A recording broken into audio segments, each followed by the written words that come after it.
So this is what the conditions look like. First day the Bronco's gonna drive in over 20 years. We had a bad snow and ice storm. Doesn't look like much, but it's probably about 8 inches of snow with ice underneath it. So hopefully the four-wheel drive works good.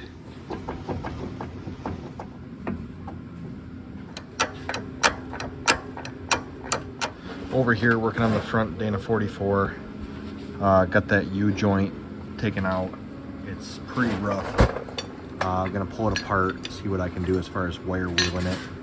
But the axle is in great shape. There's no teeth missing, there's no excessive wear.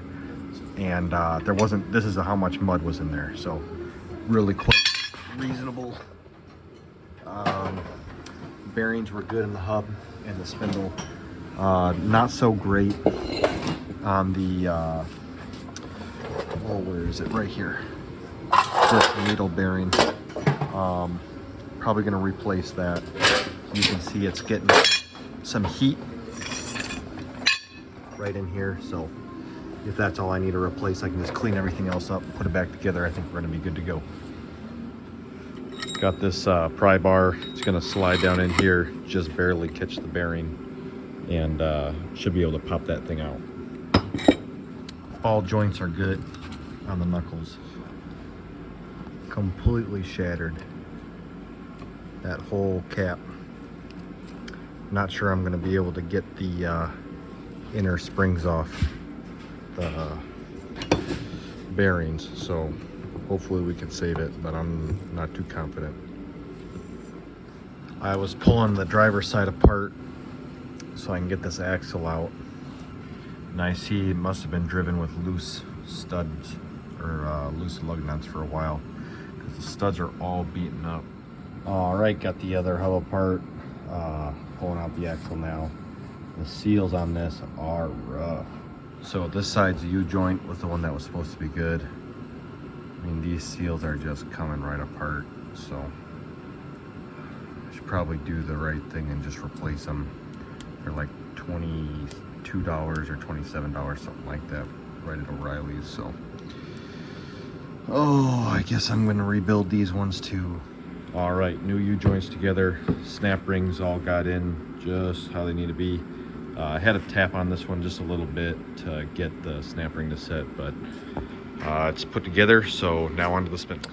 I also have the tiniest bit of play in the top ball joint. The bottom ball joint is really tight. If I'm doing one, I might as well do both, so I'm gonna see about pricing these out, see if it's better to get them online and wait 3 days, or if it's better to get them at O'Reilly's and just get them installed. The rotors on the driver's side were a bit worn down in this truck. The previous owner put brand new brake parts on it, yet all the brake lines are all rotted through, so I will be taking all the brake parts off of these trucks. Here's a fun little surprise. Brand new caliper. I thought because it was rusty it was old, but you can see the black piston in there, brand new. It's crazy. Here's an interesting installation. Brake pad with a little anti-squeak plastic piece over the top. Not sure how well that was gonna stop anything. Tie rod out of our way, we can start opening that up. I have new bushings for this traction bar. All right, all the bolts are out, so maybe I'll put one in so I don't make such a mess.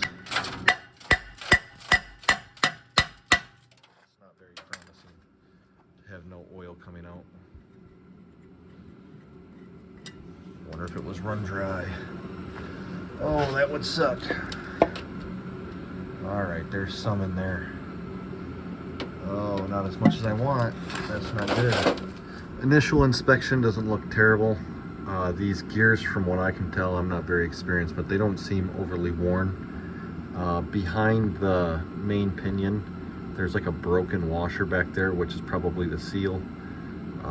Perhaps it was poorly installed, or maybe it's just been banged around too much. There's not much oil in it, I'm assuming because it leaked out that seal over there. But I mean, the backlash, although It's a decent amount. I wouldn't say it's excessive. It feels pretty damn tight. Oh, that part is not supposed to do that. It's not supposed to go back and forth. All right, scraping out the inside tubes, and I'm coming out with these long strips of greasy, nasty sand. So I'm sure that's what ate this thing apart. What made the front end so loose, I don't know, but so I'm gonna just keep shoving towels through here and blowing it out and spraying cleaner in there until it doesn't need to be perfect, but it definitely needs to be a lot better than scraping entire chunks out like that. So we'll see what we can do to get this thing clean and prep for bearings. Here, just knocked out the last race. So very minimal damage to the housing. It's extremely dirty back in there. So I'm gonna have to do a deep clean. I'm gonna somehow snake a towel through there, clean that all out. But my race surface here really isn't that bad. I don't know why the carrier came out so easily. Seals are very likely to be junk, especially with how much buildup there is right on the bottom of them. So time to clean this out, clean these housings out, and I gotta figure out what the heck is going on with this shimming. I'm not very pleased on how this axle rebuild is going. There's just too much sand in there for me to feel comfortable installing anything new. So I'm gonna have to pull the axle. I think I'm gonna have to just pressure wash it. So got the Dana 44 out. I didn't want to pull it out because I was worried there'd be stuff rusted, like who knows what, lines, bolts. Broke 2 bolts. Broke this spring retainer on, of course, the back side, so the one that's still with the truck, so I'll have to figure out how to get that out. Got the nut welded on. Gonna let it cool down before I start putting heat into the cast, and then try to break it free. Got it out, so these two are ready to wire brush and clean up and get back together. All right, this one's coming out. Got it spinning, so I think I'm ready to move over to the next side. That's a pretty long bolt to be seized up in there, so took quite a bit of heat. Got it. Probably wasn't the best idea to pressure wash this when it's negative 6 degrees out. Just immediately turn the ice on everything, but I think it got the bulk of the work done, so I'll throw some diesel on the inside, try to clean it out. Here's where we're sitting with the front axle. It's way cleaned up, and this is not from the pressure washer. The pressure washer did nothing. This burnt on gear oil is some of the nastiest stuff you can mess with, and the combination with sand just makes it miserable.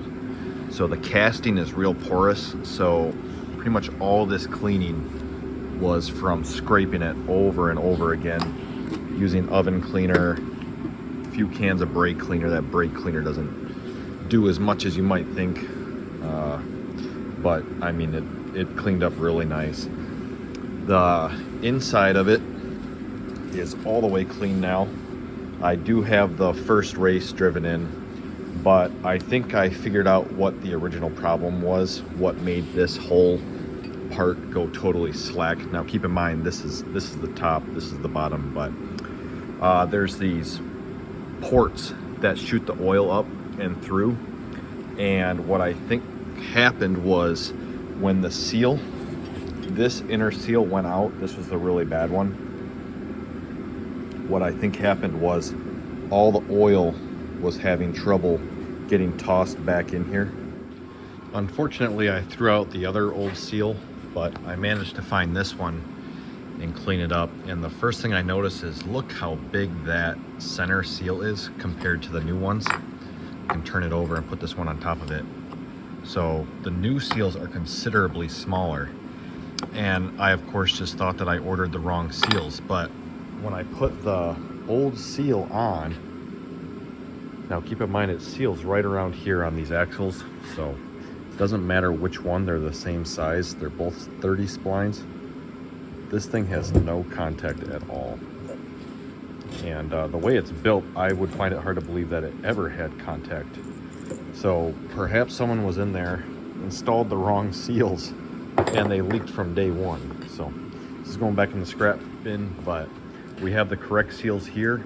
We're just waiting on baffles, and then we can build this thing. All my parts finally showed up.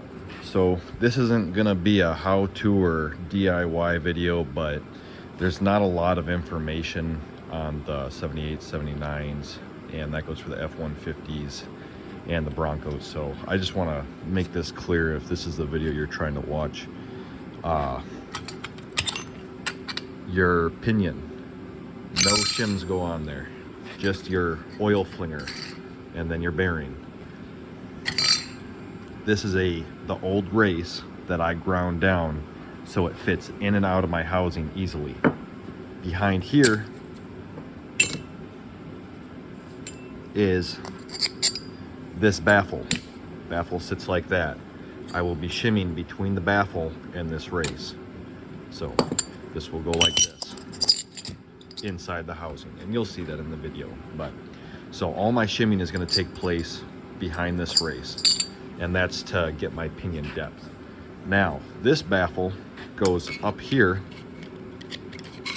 behind the bearing. This bearing is an interference bearing, not pressed on. This sits here like this. This bearing is going to be part of your preload to make sure that your pinion has the right amount of force when you are turning it. You'll see that in other videos, but I just want to make that clear. There's not a lot of information out there, so you'll see it in the video, but that's how it goes. I don't have any of those fancy Dana 44 tools, so this is my bearing puller. I got some washers stacked with a nut, and I did the nut so that this cone fits in there nicely. These legs fit neatly into these grooves. Don't be an idiot and drive your bearing on backwards. So hopefully I don't destroy this pulling this off. So first attempt by putting shims back in that we took out, or same size about. So we're at 80, we go up to 110. So that's 10, 20, 30. So we need to cut that down quite a bit. All right, we have great backlash. Very minimal. And so we are now ready to run a pattern. I bought these outer seals. I didn't really have high expectations of them. I just wanted to keep sand under the axle. Oh, they do not fit, so that's pretty annoying. So put them back on the shelf, hopefully use them for something in the future. Did final assembly, now I'm putting the diff cover on. I'm on installing the ball joints. So got this bottom ball joint tightened up to 80 foot-pounds. Top ball joint, I need to tighten this preload nut, 50 pounds. And I don't want to buy the $30 tools, so I took a 3/4 inch deep well socket and just cut slits where I marked with paint, and then just barely scribed here, and I was able to just break it off. It was a super simple tool to make. Preload is set, so ready to put the castle nut on and build this side. Rebuilding the axle. These parts need to be reused. You can buy them from Spicer, but apparently they're very hard to find and they take weeks to get out here with shipping. So I dug all the way through this trash. I mean, I went through every single last bit of it piece by piece, and I found both the thrust washers and both the metal keepers. So it's a lot of work, but I found both of these and both of these. These you cannot buy easily, so well worth it. Otherwise I was going to end up having to rip another truck apart and pull the parts off of there, which someday I might need. So happy I went through it, happy I found those parts. That's going to be good. Got the axle slid in, got the arms bolted up. I'm working on getting the springs put back in. They're giving me a fight. So I cleaned these holes out, ran a tap through them. I ended up taking the whole spring out, so I'm gonna try to do the bottoms first and then push in the top. But it's going together still, so once this spring is in, I'm gonna start assembling the hubs. All right, after a long day, got the axle in, got the springs in, got the hubs built, got the brakes on both sides. So all there is to do now is put steering components in, hook up the drive shaft, put on the wheels. I did start it up to bleed the brakes, and man, this thing is running good. It's running like a top. Fuel pump's working great. Fuel system's working great. Brakes are working great. I mean, this thing's just about ready to pull out of here. Let's see, is she good for jumping? Oh, she's good. All put back together. Locking in the hubs.